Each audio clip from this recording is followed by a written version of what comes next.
Bismillahirrahmanirrahim. Apa-apa yang disampaikan adalah hal-hal yang melengkapi dari pembahasan, dan ini adalah suatu hal yang tentunya kita patut mensyukurinya. Dan tentunya majelis kita ini dihadiri juga oleh orang-orang yang berilmu, dan kita mensyukuri akan hal tersebut. Dan tentunya dari apa yang disampaikan tadi ada kekurangan-kekurangan, dan sekiranya apa yang disebutkan sebagai saran dan tambahan mudah-mudahan bisa melengkapi hal tersebut. Jadi mungkin saya hanya menanggapi beberapa hal yang kelihatannya butuh ditanggapi atau butuh dijelaskan, seperti dari Bapak Kiai kita tadi tentang masalah siapa yang berhak menyampaikan untuk menghormati para ulama. Perlu diketahui bahwa Nabi SAW beliau adalah ulama umat, dan ulama yang pertamanya dan penguasa pertama di tengah umat. Bersama dengan itu seluruh hadis yang kita bacakan tadi semuanya beliau yang ucapkan. Ya, beliau yang ucapkan. Jadi tentunya dibedakan antara bentuk penyampaian dan bentuk merekomendasi diri. Ya. Kalau merekomendasi diri itu adalah hal yang tercela memang di dalam syariat. Kalau itu dikatakan dalam Al-Quran, "Fala tuzakku anfusakum." Jangan kalian merekomendasi diri kalian sendiri. Dan juga Allah menyebutkan dengan nada celaan di surah Nisa, "Alam tara ila alladziina yuzakkuna anfusahum, balillahu yuzakki man yasha."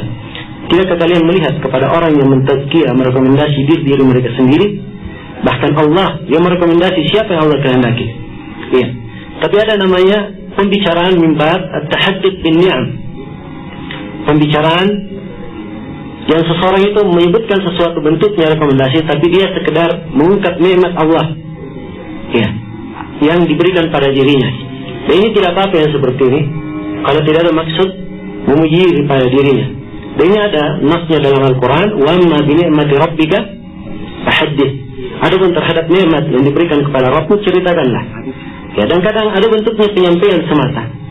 Ya, penyampaian semata. Disebutkan, misalnya saya memberikan ceramah tentang kedudukan ulama di tengah umat. Ya, saya juga menyampaikannya, dan saya menganggap bahwa diri saya bukan ulama. Ya, diri saya bukan ulama dan tidak pantas untuk masuk dalam sifat yang seperti itu. Namun kita sampaikan kepada umat tentang pentingnya orang-orang yang kembali kepada ulama dan menghormati orang-orang yang berilmu di antara mereka. Ya, demikian. Apalagi Nabi SAW bersabda di dalam hadits yang lain, "Al-barakatu fi akabirikum." Berkah itu bersama orang-orang tua kalian, orang-orang yang berilmu di antara kalian. Ya. Jadi mungkin tentang masalah siapa yang berhak menyampaikan. Ya. Dan tentunya si dai juga boleh menyampaikan. Dan bagi siapa yang ingin menyampaikannya, yang lain dengan penyampaian yang benar, juga boleh disampaikan dari kalangan umara. Tetapi bentuk penyampaian dan semua orang pandai untuk menyampaikan. Dan bentuk penyampaian ada juga ketentuan-ketentuan di dalam syariat. Penyampaian yang pas ini tentunya adalah pekerjaan orang-orang yang biasa menyampaikan. Ya. Dan ini adalah tugasnya para dai mubaligh dan alim ulama. Ya. Kemudian yang kedua, ukuran kekerasan. Ya. Ukuran kekerasan. Sebenarnya syariat kita telah memberikan ketentuan-ketentuan. Apakah ketentuan secara umum atau ketentuan secara khusus? Atau dari yang khusus ini bisa dikiaskan yang lainnya. Bisa dikiaskan yang lainnya. Dan ini tentunya seseorang ketika akan menerapkan sebuah masalah, dia harus melingkup segala masalah tersebut, segala dalil di dalam permasalahan tersebut. Ya.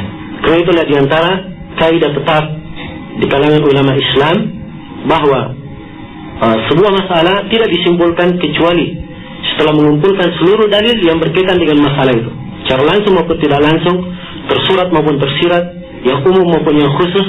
Ya, baru setelah itu ditarik kesimpulan-kesimpulan. Ya, demikian pula di dalam misalnya contoh yang diberikan tadi untuk contoh ininya, kemudian misalnya Nabi di dalam ayat misalnya di surah Al-A'raf, "Ulaika kal an'am bal hum adall." Mereka itu seperti hewan ternak, bahkan lebih hina daripada itu, bahkan lebih sesat daripada itu. Maka ini perumpamaan ada di dalam Al-Quran, dan juga ada di dalam Al-Quran, "Masalul ladzina hummilut Taurata tsumma lam yahmiluha kamathali al-himari, seperti keledai. Ya, diperumpamakan seperti keledai, orang yang punya pengetahuan tapi tidak beramal dengannya. Ya, tidak beramal dengannya. Ya, maka ini semua peringatan agar supaya seseorang terhindar dari sifat-sifat yang seperti itu. Adapun, jadi ini contoh di dalam Al-Quran tentang permisalan ini. Tidak apa-apa kita gunakan untuk permisalan tersebut. Ya. Tapi untuk contoh lain misalnya, ketika misalnya ada orang bersalah, terus kamu dikatakan, orang ini dikatakan kamu keledai misalnya, nah ini belum tentu cocok penggunaannya di sini. Ya. Walaupun asal keledai itu ada penggunaannya di ayat lain, namun di sini belum tentu cocok penggunaannya. Ya, saya katakan belum tentu cocok sebab dilihat, sebab orang-orang ada yang dengan lemah lembut dia bisa berubah, ada yang nanti dikerasi baru dia bisa berubah. Dan ini dimaklumi dari orang yang sering bergaul dengan manusia dan memberikan nasihat kepada manusia. Sebab manusia itu dua jenis. Ya, ada yang dengan nasihat lemah lembut, dan ini umumnya manusia. Dan ada yang ketika disebutkan dengan nada agak tegas, baru dia bisa menerimanya atau berubah dengan hal tersebut.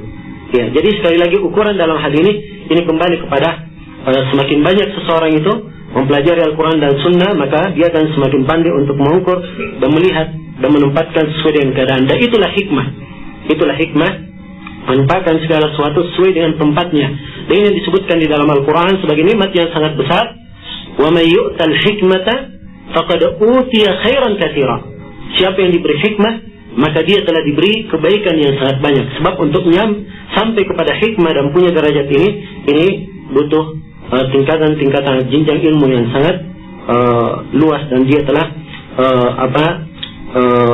masuk dan mempelajari ilmu ya pada waktu-waktu yang sudah sedemikian lama. Demikian. Dan tentunya duduk dengan alim ulama juga, orang-orang yang berilmu dari ulama besar, itu juga memberikan pengaruh. Sebab orang-orang yang sudah berkecimpung sekian tahun berdakwah, sudah putih rambutnya di atas ilmu dan keimanan, tentunya pengalamannya lebih banyak. Ya, pengalamannya lebih banyak. Dan kita mengambil contoh dari mereka, ya. Maka ini juga bisa membantu seorang untuk lebih banyak bersikap hikmah di dalam dakwanya. Baik, saya kira ini mungkin untuk sementara untuk yang Bapak Kiai. Ya. Baik, sekarang untuk pertanyaan yang Bapak Kiai yang terhormat Haji Nasruddin tentang pejabat sekarang. Ukuran siapakah yang dikatakan sebagai penguasa itu? Ya. Jadi kesimpulan pertanyaan, siapa yang dikatakan sebagai penguasa? Kalau di bahasa Arab kan penguasa itu waliul amr. Wali itu adalah orang yang memegang, orang yang mengatur. Al-amr, perkara kekuasaan. Dan perkara kekuasaan itu beraneka ragam. Ya, ada yang pimpinan negara, ada yang gubernurnya misalnya. Ya, ada yang pimpinan pasukannya, kalau misalnya sekarang ini TNI dan Polri, ya. Demikian. Jadi setiap yang asalnya masuk memegang urusan kaum muslimin, ya, besar maupun kecil, itu masuk dalam lingkup penguasa. Ya. Masuk dalam lingkup penguasa dan wewenangnya sesuai dengan kekuasaan yang dia pegang. Saya beri contoh. Ya. Misalnya di masa dahulu ya, kalau dikirim pasukan perang, tentunya ikutkan bersamanya pimpinannya. Pasukan ini semuanya taat kepada pimpinan. Taat kepada pimpinan. Namun ketaatan pada pimpinan ini khusus untuk peperangan saja. Ya, bukan ketaatan sama seperti ketaatan terhadap pimpinan umumnya kepada negaranya. Ya, jadi terbatas pada hak yang diberikan padanya. Ya, hak yang diberikan padanya. Adapun ketaatan yang sifatnya, ya, dia harus memberikan baiatnya kepada penguasanya dan dia harus terikat ketaatan dengannya, ya, dalam nas-nas yang kita sebutkan secara mutlak seperti ini pada hal yang bukan maksiat, ini untuk penguasa umum, di suatu tempat. Ya, jelas setiap tempat, ya, sesuai dengan apa yang dia kuasai di tempat tersebut, terlingkup dari jabatan atau kekuasaan yang dipegang di tengah rakyat. Baik, kemudian tadi dijelaskan oleh Bapak kita tentang mungkin di kondisi keberadaan penguasa dengan sifatnya penguasa sekaligus ulama, ya. Dan ada yang ulama bersama, ada yang penguasa bersama ulama. Dalam artian, ya, dia ahli dalam pengaturan dan lain-lainnya. Namun untuk ilmu agama dia menggandeng para ulama dalam hal tersebut. Dan ada yang berjalan masing-masing. Ya, sebagaimana yang saya singgung tadi di tafsir ulil amri minkum. Ya, kita katakan bahwa ulil amr asalnya adalah penguasa dan dia sekaligus ulama. Dan ini keberadaan Rasulullah dan Khulafa Ar-Rasyidin dan beberapa khalifah setelahnya. Yang mereka penguasa, ya, ahli dalam mengatur kekuasaan dan juga alim ulama. Tapi setelah itu ada yang cuma ahli di dalam penguasaan atau kekuasaan, namun untuk masalah pengaturan di bidang agama dan hukum-hukum syar'iyyah mereka membentuk majelis khusus untuk alim ulama di situ. Ya, apakah sebagai penasihatnya atau setiap kali ada keputusan dia musyawarahkan dengan mereka. Ya, nah, dan semisal dengannya. Jadi ini antara bagaimana aplikasi di dalam menciptakan antara hubungan tersebut. Dan ini yang terbaik. Dan yang tidak baik kalau ulama jalan sendiri dan umaranya jalan sendiri. Ya, sebab kalau jalan sendiri tidak ketemu. Ya, tidak ketemu. Padahal sebagaimana yang telah kita uraikan dan telah kita tekankan bahwa ini adalah dua pilar di tengah umat yang harus saling bergandengan. Ya, harus saling bergandengan dan bahu-membahu di dalam membina kemaslahatan untuk umat. Baik, yang pertanyaan yang ketiga, saya tadi terangkan tentang masalah siasah dan saya terangkan mana siasat yang kita inginkan. Ya, siasat yang kita inginkan adalah siasat syar'iyyah yang aturannya adalah bagaimana menciptakan kemaslahatan di tengah umat dan menolak mafsadat. Ya, menolak mafsadat, hal-hal yang membahayakan umat. Dan yang berkecimpung di dalam siasat yang seperti ini dalam istilah syariat kita itu hanya orang-orang yang berilmu, bukan semuanya ahli ijtihadnya. Ahli ijtihadnya. Karena itu Ibnu Al-Qayyim, ya, dan Ibnu Al-Qayyim rahimahullahu taala beliau menulis buku judulnya I'lamul Muwaqqi'in. Ya. Ini buku khusus beliau tulis untuk bagaimana kriteria seorang yang memberi fatwa dan ahli dalam berijtihad. Ya. Seorang yang ahli fatwa dan ahli dalam berijtihad. Dalam buku ini beliau terangkan bahwa yang berhak berbicara dalam masalah kontemporer yang terjadi di tengah umat atau hal-hal yang baru terjadi, ini adalah seorang yang alim menguasai Al-Quran dan As-Sunnah dan dia menguasai seluruh cabang-cabang ilmu. Ya. Dan mereka contohkan seperti Imam Ahmad, ya, misalnya dia hafal hadis, hafal Al-Quran, tahu nasikh dan mansukhnya, ya, kemudian mengerti asbabun nuzulnya, kemudian mengerti khilafat qiraat di dalamnya yang tentunya ada perbedaan kandungan hukum nantinya. Dia kenal hadis-hadis Rasulullah, sehingga kata Abu Thawr, salah seorang murid Imam Ahmad, kalau beliau dihadapkan pada sebuah masalah, saya katakan dunia itu, ilmu dunia atau segala jenis ilmu berada di depan matanya, sehingga sangat mudah dia memetik hukum dalam hal tersebut. Tidak masuk berkecimpung dalam hal ini. Karena itu di majelis-majelis yang Rasulullah berbicara tentang kemaslahatan umum, beliau hanya memilih beberapa orang saja. Ya, seperti yang saya singgung tadi, Nabi di peristiwa kejadian tawanan perang Badar, ya, ada tawanan perang Badar, maka Nabi antara dua pilihan. Apakah mengembalikan tawanan ini ke Mekah, kemudian diambil tebusannya, dan tebusannya ini dimanfaatkan untuk menguatkan kaum muslimin ke depan, atau mereka ini dibunuh saja, ya, sebab membahayakan kaum muslimin. Ya, di atas pendapat pertama Abu Bakar As-Siddiq, pendapat yang kedua pendapat Umar bin Khattab.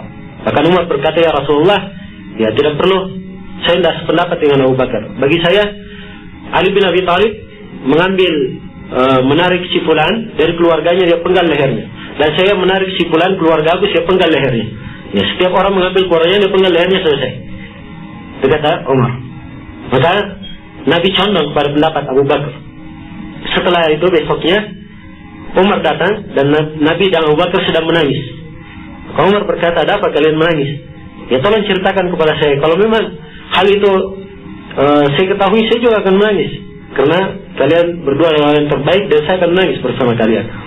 Kata Rasulullah, telah turun kepada kau wahyu bahwa orang-orang yang kemarin kita serahkan kembali ke Mekah semuanya mati di atas kekafiran. Ya.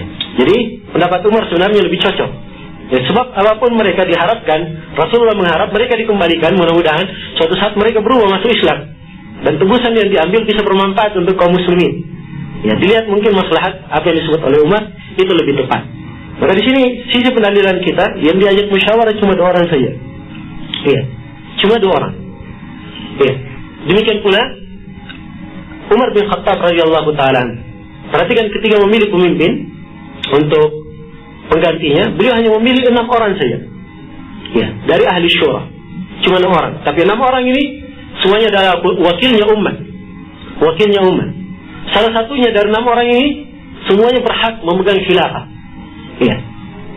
Bukan orang sembarangan seperti Abu Ubaidah bin Jarrah. Nabi memujinya, orang ini adalah orang kepercayaan umat. Ya. Abdurrahman bin Auf. Ya, Utsman bin Affan, Ali bin Abi Thalib. Ya, semua kepercayaan di tengah umat. Ya.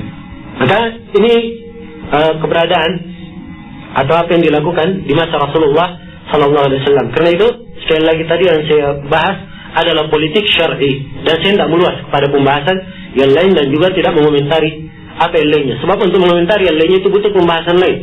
Ya, butuh pembahasan lain dan saya hanya sekedar menyinggung, mengambil hal-hal yang dengannya kita bisa menciptakan keamanan. Karena itu saya singgung di politik syar'i saja sebab hanya itu yang bisa menciptakan keamanan di tengah manusia. Ya, baik. Kemudian berkaitan dengan masalah golongan Khawarij, ya, golongan Khawarij perlu diketahui bahwa sejarah yang tepat tentang masalah Khawarij, asal dari Khawarij itu sudah ada di masa Nabi. Orang yang bernama Dzul Khuwaisirah. Dan ini diterangkan dalam hadits riwayat Bukhari dan Muslim. Ya, diterangkan dalam hadits riwayat Bukhari dan Muslim. Kemudian Nabi berkata, orang ini dari belakangnya lah akan lahir orang-orang yang dia membaca Al-Quran. Kalian para sahabat akan menghinakan ibadah kalian di depan ibadah mereka. Ya. Namun bacaan Al-Quran mereka tidak melewati tenggorokannya. Maksudnya tidak turun, ya, ke dalam hatinya. Tidak paham apa dari bacaan yang dia baca. Ya. Mereka inilah yang dikatakan oleh Nabi, mereka apabila kalian ketemui maka bunuhlah mereka sebagaimana kalian membunuh kaum Ad. Ya. Dan Nabi juga memuji dalam hadis yang lain bahwa kaum muslimin yang terbunuh oleh mereka adalah sebaik-baik orang yang mati syahid. Sebaik-baik orang yang mati syahid. Dan mereka yang terbunuh dari Khawarij adalah sejelek-jelek yang dibunuh di bawah kolam bumi. Ya, tapi tentunya yang memerangi Khawarij itu juga adalah penguasa. Sebab wewenang peperangan itu dipegang oleh penguasa. Karena itu dalam sejarah tidak pernah ada yang memeranginya kecuali Ali bin Abi Thalib. Di masa Utsman bin Affan sudah keluar mereka. Ya. Dan Utsman bin Affan terbunuh gara-gara mereka. Ya, orang-orang Khawarij ini datang dari Mesir, dari beberapa tempat di Baghdad. Mereka datang ke Madinah. Utsman bin Affan lagi khutbah ditarik sama mereka. Iya, lagi khutbah. Utsman dari rahmatnya terhadap mereka, padahal para sahabat ini memerangi Khawarij ini. Namun Utsman membiarkan mereka. Sebab memang untuk memerangi itu wewenang penguasa dan Utsman tidak mengizinkan. Iya, karena Utsman tidak mengizinkan, maka beliau pun terbunuh ya oleh orang-orang Khawarij tersebut. Iya. Jadi mungkin secara global tentang orang-orang Khawarij.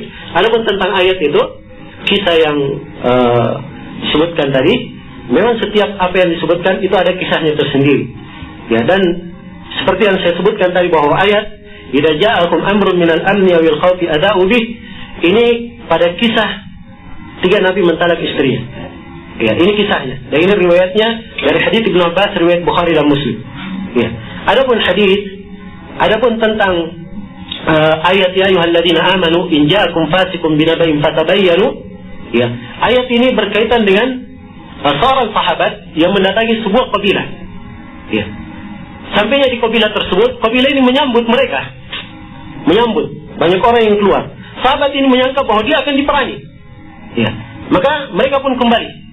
Sahabat ini kembali lari. Ya, kemudian ada melapor kepada Nabi, ya Rasulullah, kabilah ini membatalkan perjanjian, ini memerangi saya sebagai utusanmu. Maka Nabi pun mempersiapkan pasukan untuk hal itu. Ya, turunlah ayat menegur. Ya, turunlah ayat menegur bahwa berita ini adalah berita yang tidak benar. Ya, karena itu diperintah untuk meminta kejelasan. Ya, dan kisah Al-Ifk itu lain lagi ayat yang turun. Ayat yang turun adalah 10 ayat di surah An-Nur. 10 ayat di surah An-Nur. Ya.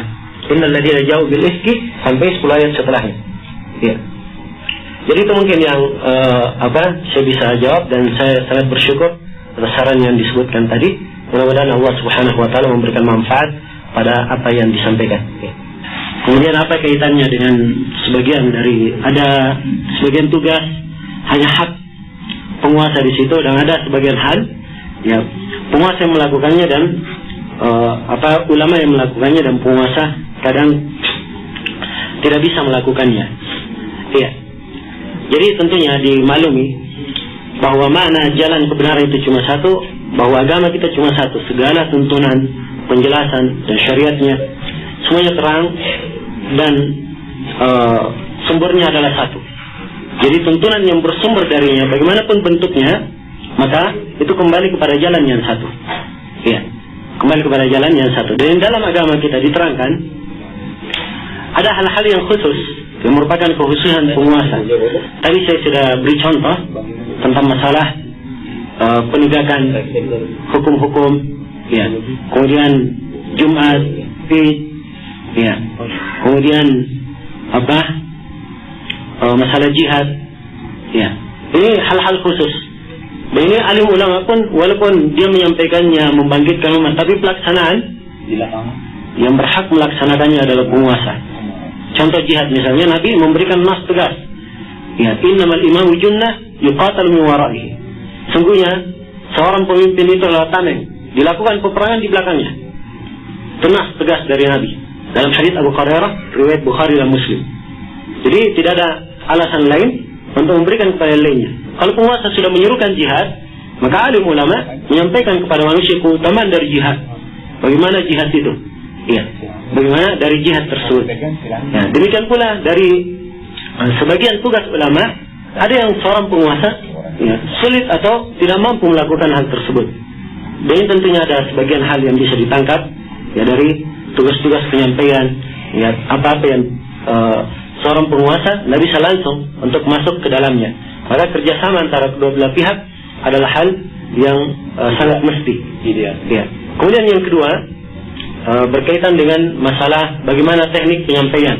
Kalau misalnya ada dari masyarakat yang melakukan budaya kesyirikan, ya, melakukan budaya misalnya dan bisa mengantar kepada bentuk kesyirikan. Yang menghadapi kejadian yang seperti ini, kalau dia tersebar di tengah masyarakat, maka disinggung jenis kesyirikannya dan kesalahannya. Ya, bisa diterangkan kepada umat jenis kesyirikan dan kesalahannya tanpa menyalahkan siapapun atau tanpa menyinggung siapapun. Ya, ini etika.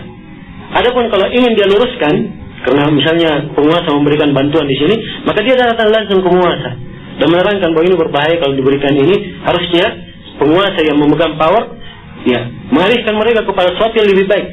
Ya. Dan harusnya yang datang ke sana juga memberikan solusi terbaiknya bagaimana. Ya, memberikan solusi. Jangan hanya sekedar menjelaskan ini tidak boleh dilarang, tapi diberikan solusi. Harusnya bagaimana dilakukan agar supaya ringan. Ya. Tugas dari penguasa itu, dan kelihatannya memang ada saling kepedulian antara kedua belah pihak untuk mengadakan perbaikan,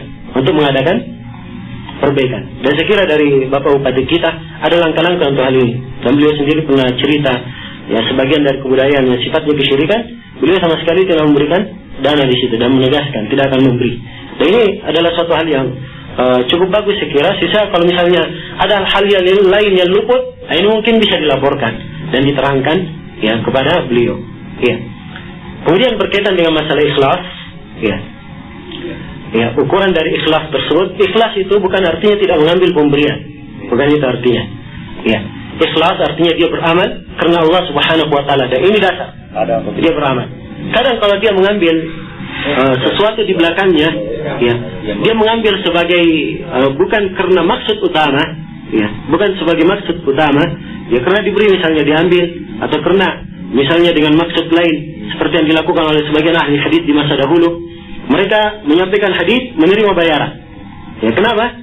Sebab kalau dia bekerja, dia tidak bisa menyampaikan ilmu kepada umat. Ya, tidak bisa menyampaikan ilmu dan konsentrasi dengan menyampaikan hadis.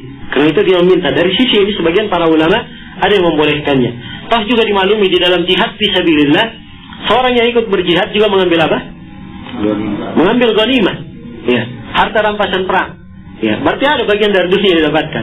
Bersamaan dengan itu Nabi SAW memuji orang-orang yang berperang di jalan Allah. Ini dengan catatan kalau dia memang mengambil, asalnya dia bekerja masuk di dalamnya adalah ikhlas, bukan mengharapkan dunia. Tapi kapan asal mulanya adalah dunia, ini letak celaan sebagaimana yang telah kita sebutkan. Ya. Dan juga Nabi SAW bersabda, Inna ahaqqa ma akhadtum alaihi al-ajr al-Quran. Sungguhnya yang paling berhak kalian mengambil upah darinya adalah pada Al-Quran. Ya, maksudnya pada mengajarkannya dan lainnya. Jadi ini sinyal dari Nabi SAW bahwa ada bisa mengambil di situ, tapi ingat keikhlasan dijaga bahwa dia melakukannya hanya untuk Allah Subhanahu wa Ta'ala. Ya.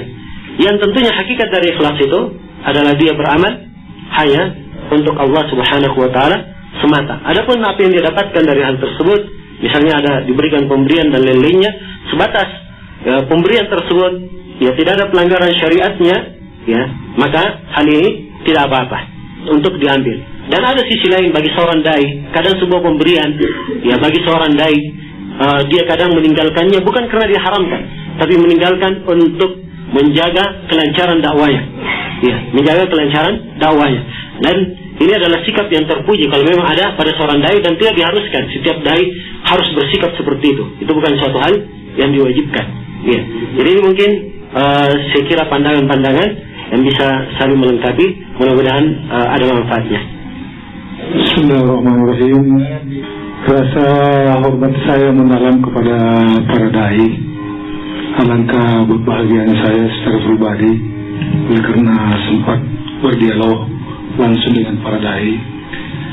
Ada beberapa hal yang saya ingin, yang jelas yang pertama,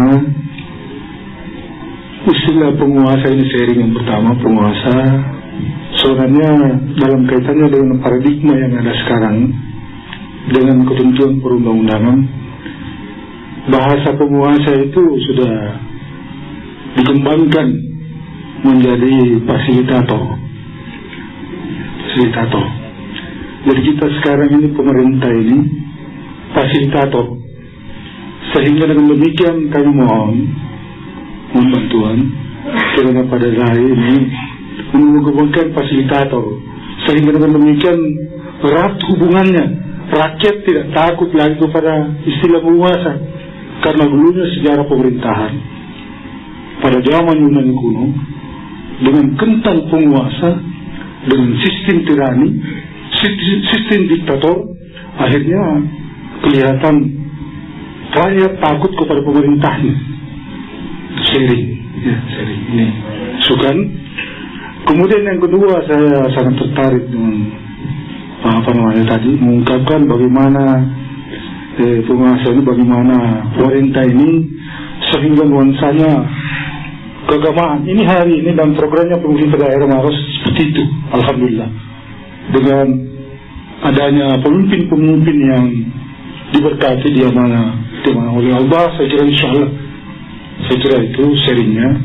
Kemudian kapasitas saya selaku kepala Badan Kesban, di mana di dalamnya bercokol salah satu tugas nasional yang harus dioptimalkan sehingga rasa aman terciptanya, rasa aman dan terkenal dalam rangka mempertahankan negara kesatuan Republik Indonesia.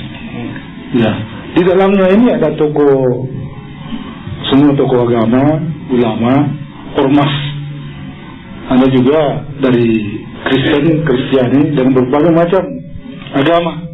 Nah, saya selaku pengembang perpanjangan tangan dari beliau, seperti tadi kita komitmen, kita sepakat bahwa yang dikatakan pemimpin atau pemerintah ini mulai dari presiden, kemudian gubernur, bupati, wali kota, camat.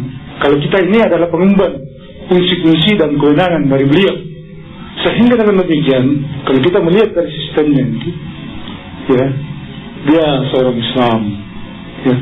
Alangkah berbahagianya kita di Maros karena sudah kelihatan, alhamdulillah, amanah Bapak Bupati Maros sudah mengembangkan bagaimana kepentingan Islam, dan ini berdasar kenapa kita mengabaikan Islam. Orang Islam di Maros jauh lebih banyak dari bupati lain. Berarti apakah saya tidak jujur? Apakah saya tidak adil kalau alokasi dana itu saya alokasikan kepada Islam? tidak mengenal spion. Ini barangkali pandangan ini, sehingga dengan demikian kita harus berani. Komunitas Islam banyak di Maros, kenapa saya tidak tanggung-tanggung? Saya harus berikan. Saya jangan dilihat ada ramalan, tapi itu kan sedikit jumlahnya, berarti persius sedikit. Bagaimana kapasitas saya sebagai pemerintah seperti itu? Terima kasih. Bismillahirrahmanirrahim. Assalamualaikum warahmatullahi wabarakatuh. Pertama, saya bersyukur kepada Allah, dan saya juga menghimbau kepada Bapak marilah kita semua bersyukur, karena kita ini wujud sekali memeluk agama Islam. Malah saya pernah bilang sama Bapak Bupati bahwa kita ini sangat bersyukur Pak, karena kita memeluk agama Islam. Kenapa? Islam itu sudah dilengkapi dengan buku petunjuk, ialah Al-Quran dan Hadis. Sekedar kunci Pak, itu saya perpendek, saya bukan penceramah. Yang kedua Pak, mari kita memohon hidayahnya. Bagaimana antara ulama, umara, umatan selalu jalan harmonis. 3U itu harus harmonis Pak kalau mau amal. Kita ini Pak satu paket dunia akhirat. Oke. Nah, yang ketiga Pak, mengenai masalah keikhlasan, saya kira Pak itu mari kita bekerja saja sesuai dengan tuntunan. Sesudah beramal bekerja, tidak usah malu terima amplop, karena itulah rahmat Allah. Iya, kalau kita sudah bekerja Pak, bersusah payah, saya kira pasti ada rahmat Allah turun. Itulah antara lain amplop, pemberian dan lain sebagainya. Alhamdulillah. Kita syukur saja itu Pak. Yang keempat, saya hanya 5 persoalan Pak ini. Yang keempat, mengenai menjelek-jelekan orang lain, ulama, umara, umatang. Biasanya umara selalu dijelek-jelekan akhir-akhir ini Pak. Dilihat surat kabar, eksekutif, yudikatif, legislatif, dijelek-jelekan terus, kasihan nasibnya. Saya mau Pak ini pengelola surat kabar, dihentikan itu. Kenapa? Menurut pengalaman Rasulullah dengan Jibril waktu berbarengan naik Isra Mi'raj, dia lihat itu digunting-gunting lidahnya. Orang-orang yang suka menjelek-jelekan orang lain. Yang keempat itu Pak. Yang kelima, saya tanya, apa kira-kira imbalannya Pak orang-orang yang suka menjelek-jelekan orang lain? Di akhirat itu bagaimana kira-kira? Itu yang saya tanyakan Pak.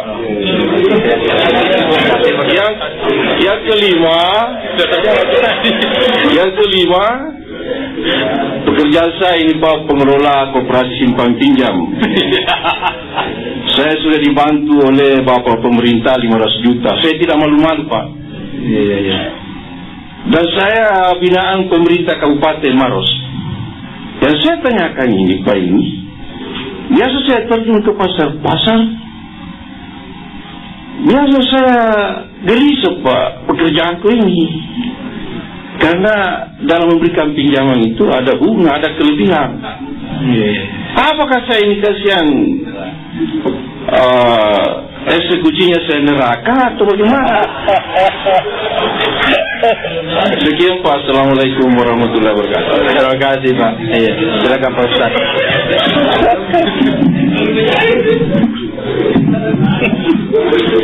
Ya. Bismillahirrahmanirrahim. Jadi pertanyaan dari Bapak kita ya, berkaitan dengan masalah dari salah satu tugas di pemerintahan, adanya sebuah wadah yang melingkup ya berbagai macam agama di situ. Ya tentunya kaidah pertama seorang berpijak di sini, yang pertama bahwa setiap muslim itu harus bangga dengan agama. Ya. Sebab itu dari konsekuensi keislaman. Sebab dia telah mengakui bahwa Islam adalah agama yang paling benar dan berlepas diri dari seluruh agama yang lain. Karena itu secara otomatis dia harus bangga dengan agamanya. Iya, harus bangga dengan agamanya. Ini contohkan oleh Nabi Nuh alaihi salam. Tatkala beliau membuat perahu, beliau bersama kaumnya yang mengikutinya membuat perahu, maka tiap kali ada kaumnya yang lewat, ya, itu mengalok Nabi Nuh. Ya, ada apa lagi membuat perahu? Ini dikisahkan dalam Al-Quran di surah Hud. Kullama marra alaihi qaumuhu sakhiru min. Setiap kali kaumnya melalui Nabi Nuh, mereka mengalok-aloknya. Maka Nabi Nuh menjawab, in taskharu minna fa inna naskharu minkum. Kalau kalian mengalok-alok kami, kami juga mengalok kalian. Yang berbangga dengan agama yang dia miliki, tidak merasa takut atau disembunyikan agamanya. Oh, ini kelihatannya di masa ini dia tidak tampilkan keislamannya. Tidak, tapi dia bangga dengan agamanya. Ini prinsip seorang Muslim. Kemudian yang kedua, di dalam pemerintahan Islam, ya, memang yang diatur bukan cuma umat Islam saja, tapi juga diatur orang yang telah tunduk kepada Islam dan di dalam lingkup pemerintahan seorang pemimpin Muslim. Ya, dan terlingkup di dalam kenegaraan. Ada juga orang selain Muslim. Dimaklumi ya, di Madinah, ketika Nabi masih di Madinah, ada orang-orang Yahudi. Ya, ada orang Yahudi. Orang-orang Yahudi ini juga banyak kisahnya di dalam hadis. Sampai Nabi SAW menggadaikan baju besinya kepada seorang Yahudi untuk meminjam 30 sok gandum. Dalam hadis Aisyah riwayat Bukhari dan Muslim, menunjukkan bahwa transaksi ada. Ya, menunjukkan bahwa transaksi ada. Ya, karena itu perlu diketahui bahwa Islam mengatur segala jenis muamalah. Bagaimana muamalah seorang Muslim kepada Rabbnya, seorang Muslim terhadap Nabinya, Muslim dengan Muslim yang lainnya, seorang Muslim dengan kepala negaranya, seorang Muslim dengan istrinya, dengan anak-anaknya, seorang Muslim dengan kafir, semuanya ada aturannya. Seorang Muslim dengan tetangga, semuanya ada aturan dan tuntunannya di dalam Islam. Kalau sekedar lingkup dari program yang disebutkan untuk menata keamanan, ya, bukan membenarkan agama orang yang hadir di situ, ini tidak ada masalah. Ya, tidak ada permasalahan. Sebab memang dibutuhkan ada pertemuan misalnya untuk menata bagaimana agar supaya mereka itu tertib dan tidak terjadi kerusakan yang lebih besar di tengah umat, misalnya adanya clash misalnya antara umat beragama sehingga terjadi pertumpahan darah, ya, atau terjadi hal-hal yang tidak diinginkan. Maka ini dari tugas dan wewenang penguasa untuk menjaga keamanan di dalam hal ini. Jadi mungkin beberapa titik poin yang saya bisa gambarkan, mudah-mudahan ada manfaatnya. Ya. Jadi dari pertanyaan Bapak kita tadi yang terhormat, mungkin ada 6 masalah. Ya, masalah yang pertama sampai yang keempat semuanya adalah usulan ataupun kesimpulan, dan kita berterima kasih akan hal tersebut. Ya.